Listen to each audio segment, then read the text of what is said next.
Ehi la ciurma, oggi gita, è il 7 luglio del 2015, sono le 9:40 e sto andando in quel di Treviso a fare finalmente il tatuaggio dei Darkness.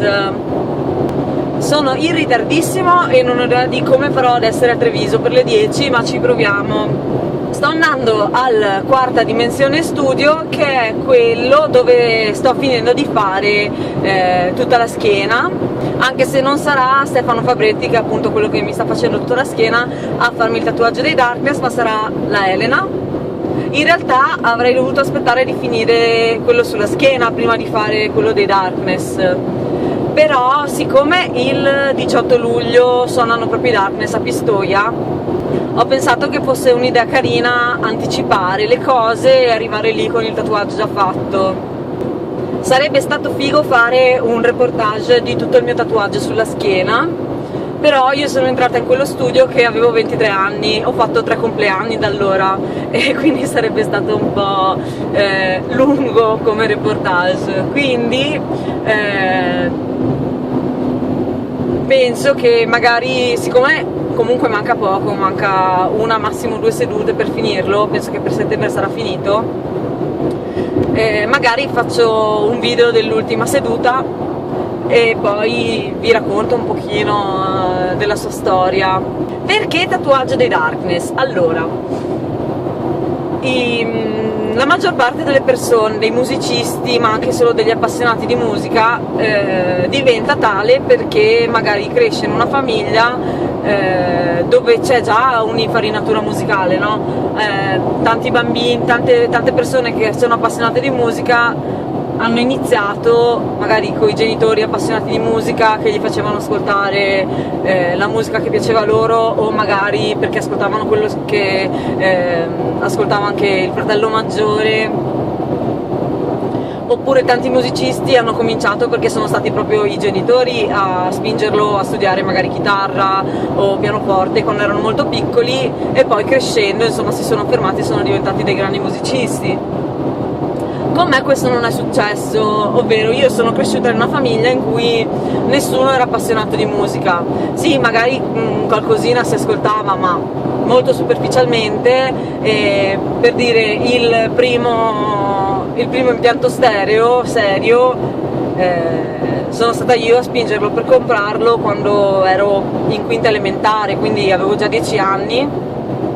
E comunque i CD che ascoltavo non è che fossero chissà cosa, cioè erano proprio le cose più commerciali che andavano allora, e quindi non ho mai avuto un background, ecco, musicale, se non che c'era ancora MTV Music Television, ovvero mandavano ancora la musica su MTV, i video musicali, e appunto vidi per la prima volta il video di Love Is Only a Feeling e rimasi incantata dalla canzone, vabbè, dal video, sai, perché è stupendo, e quindi incuriosita andai a cercarmi i Darkness e mi innamorai follemente della loro musica, e da lì iniziò la mia scoperta musicale, perché prima di allora, come vi dicevo, il mio era un approccio molto superficiale. Per esempio mio fratello ascoltava solo musica elettronica commercialissima, quindi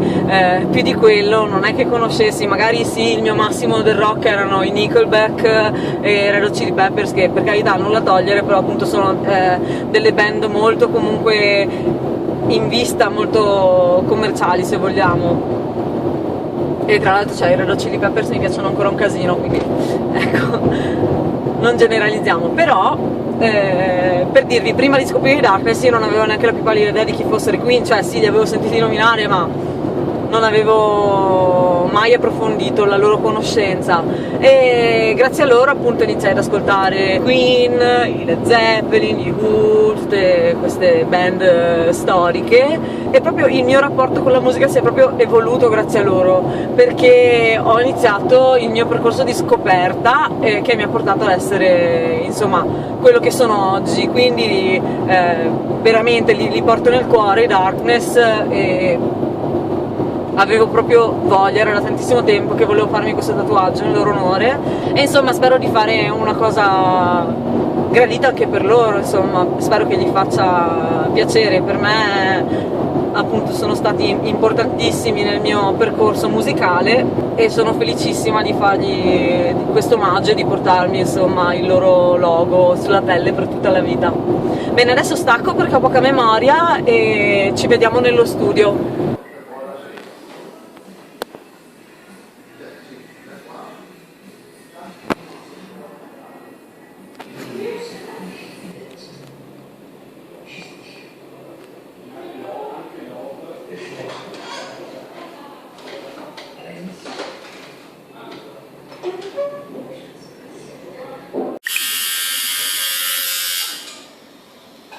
Allora adesso tira un po' sul braccio. Sì. Abbiamo finito!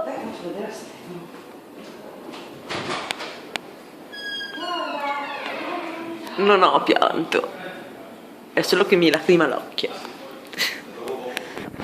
Allora, ho finito il tatuaggio, guardate quanto sono sudata, fa un caldo allucinante. Vorrei farvi notare la temperatura, spero che si veda, non so cosa sto inquadrando perché avevo la telecamera frontale. E allora, pensavo fosse molto peggio il dolore. In generale le linee, quando fa le linee, non fanno particolarmente, cioè si fanno male, sono fastidiose. La parte che fa male solitamente è la sfumatura, poi dipende insomma da quanto deve essere marcata la sfumatura. E la parte che mi ha fatto più male in assoluto è stata la parte alta della D. Quella veramente ho dovuto stringere i denti, ma tutto sommato pensavo di soffrire molto di più, cioè c'è stato il momento della D che è stato molto difficile, però sono stati 10 minuti, quindi malissimo, però il tempo è stato breve, quindi sono riuscita a sopportarlo. E basta, adesso vado a fare benzina